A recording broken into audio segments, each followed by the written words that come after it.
Samajwadi party के विधायक अनिल प्रधान ने आज बिजली और पानी के मुद्दे को सदन में जोर शोर के साथ उठाया। हम बात करते हैं उनसे। सर, सरकार का जवाब आ पाया? क्या क्या मुद्दे आपने उठाए थे और किन मुद्दों पर जवाब चाहते थे सरकार? आज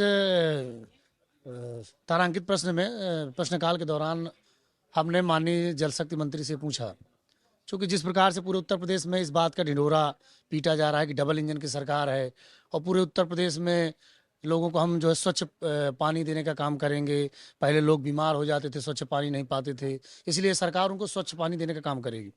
ये योजना 2019 में आई थी और सरकार ने कहा था कि इसको हम 2.5 साल के अंतराल में पूरा कर लेंगे।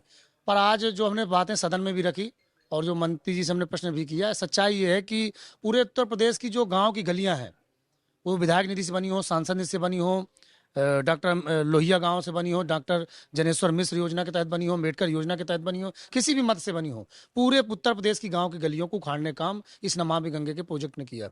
और सच्चाई ये है कि जो इतना बड़ा भ्रष्टाचार हो रहा है, बाहर के ठेकेदार आकर यहाँ का काम कर रहे हैं।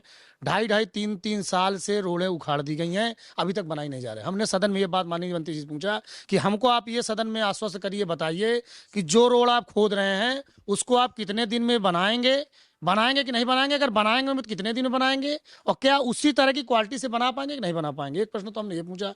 दूसरा प्रश्न हमने पूछा कि आप कह रहे हो कि हम 2024 दिसंबर तक पानी पूर्ण कर लेंगे। अभी जो स्थिति है, जो सरकारी आंकड़ा है कि आप 40% गांव में भी आज आपकी योजना नहीं पहुंच पाई, तो आप 6 महीने में कहाँ पहुंचा पाएंगे? तो दूसरी चीज हमने पूछा कि आप पहुंचाएंगे नहीं पहुंचाएंगे वो तो आने वाला समय बताएगा, लेकिन आप ये बताइए कि जो पानी आप देंगे वो निःशुल्क देंगे कि पैसा लेकर देंगे? ऐसा ना हो कि जिस तरह से विद्युतीकरण के नाम पर गांव में जो है आधार कार्ड लेकर लोगों के कनेक्शन कर दिए गए, मीटर दे दिए गए, ना बिजली का पता, ना खंभा का पता, तार का पता, बिल आ रहा 40-40 हज़ार। इन कई विषयों पर मैंने सदन में बात रखी। माननीय मंत्री जी ने बहुत स्पष्ट उत्तर इन विषयों पर नहीं दिया। आने वाले समय में सदन में हम फिर प्रयास करेंगे, ये बात जनता तक पहुँचनी चाहिए। अनिल जी, एक सवाल और था जो आप लोग सवाल उठा रहे हैं। आप लोग इस बात को कह रहे हैं कि सरकार जवाब नहीं दे पा रही है, जवाब देना नहीं चाहती है, लेकिन सरकार के लोग तो कह रहे हैं कि आप लोगों के पास मुद्दे ही नहीं है, बेसरपैर की बात करते हैं आप लोग। देखिए, 3-4 जो महत्वपूर्ण विषय मैं आपके सामने कहना चाहूँगा। शिक्षा, स्वास्थ्य, बिजली का सबसे ज़्यादा इस समय संकट है पूरे प्रदेश में। हम लोग भी किसान घर से रहने वाले हैं और पूरे क्षेत्र में लगातार रहते हैं। आज पूरे प्रदेश की अगर सबसे बड़ी कोई समस्या है तो बिजली है, और दूसरी अगर कोई व्यवस्था, स्वास्थ्य की व्यवस्था है। बिजली के संकट पर आप किसी, चाहे सत्ता पक्ष के हो चाहे विपक्ष के हो, आज अगर आप गांव में चले जाओ और अगर माननीय ऊर्जा मंत्री का भाषण सुना दो तो जनता ऐसा जवाब देगी कि माननीय मंत्री जी सुन नहीं पाएंगे जवाब। भाषण देना और सदन में झूठ बोलना, ये भारतीय जनता पार्टी के नेताओं और मंत्रियों की ये पुरानी कहावतें हैं।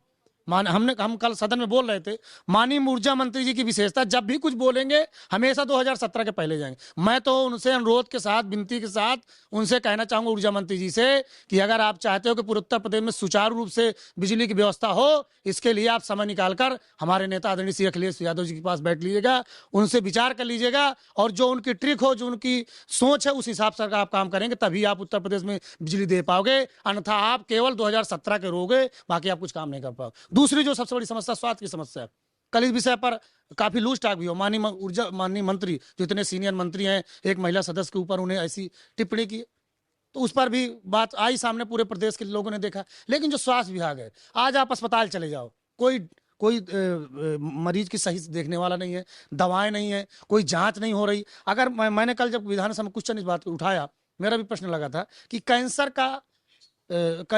बहुत तेजी से बढ़ रहा है। अभी मैं आपको बताना चाहूँगा, मेरे यहाँ की एक बिटिया, 4 साल की बिटिया, आन्या द्विवेदी नाम है, ब्लड कैंसर है। 3 दिन मैं जो है पीजीआई में पड़ा रहा, तब उसको बड़ी मुश्किल से बेड मिल पाया। इस तरह की पूरे प्रदेश की समस्या है। बोलते हैं कि वो 108 102 एम्बुलेंस बड़ी तेजी से बढ़ रही, पता नहीं कौन सा सरकारी मानक है। आज आप पूछ लो गांव में, आप फोन करते करते परेशान हो जाओगे, 102 108 एम्बुलेंस नहीं आएगी। पूरे, मुझे लगता है उत्तर प्रदेश के सबसे ज्यादा अगर कोई भ्रष्ट विभाग है वो चिकित्सा एवं स्वास्थ्य विभाग है। अच्छा, अनुपूरक बजट जो है वो पेश किया गया है आज, उसको कैसे देखते हैं? अभी पेश किया जा रहा है। अब लोग, ये तो केवल ढकोसला, भारतीय जनता पार्टी के लोग केवल और केवल गुमराह करने का काम करते हैं। सदन में हमको गुमराह करने का काम करते हैं और पूरे प्रदेश की जनता को गुमराह करने का काम करते हैं। लेकिन हम आपको आश्वस्त करते हैं, समाजवादी पार्टी पहले भी सड़क से लेकर सदन तक हमेशा जनता के लिए आंदोलन की है। आदरणीय नेताजी को साक्षी मानकर और आदरणीय अपने राष्ट्रीय अध्यक्ष जी के बताए गए रास्ते पर चलकर हम जनता की लड़ाई को सदन से लेकर, सड़क से लेकर सदन तक में लड़ते हुए काम करते रहेंगे। शुक्रिया। अनिल प्रधान जी साफ तौर पर यही कह रहे हैं कि सरकार जवाब नहीं दे पा रही है या जवाब देना नहीं चाहती है, ये स्पष्ट है, और सदन में मंत्री झूठ भी बोल रहे हैं। कैमरामैन मेहदी हसन के साथ सीमा अब नकवी, भारत समाचार, लखनऊ।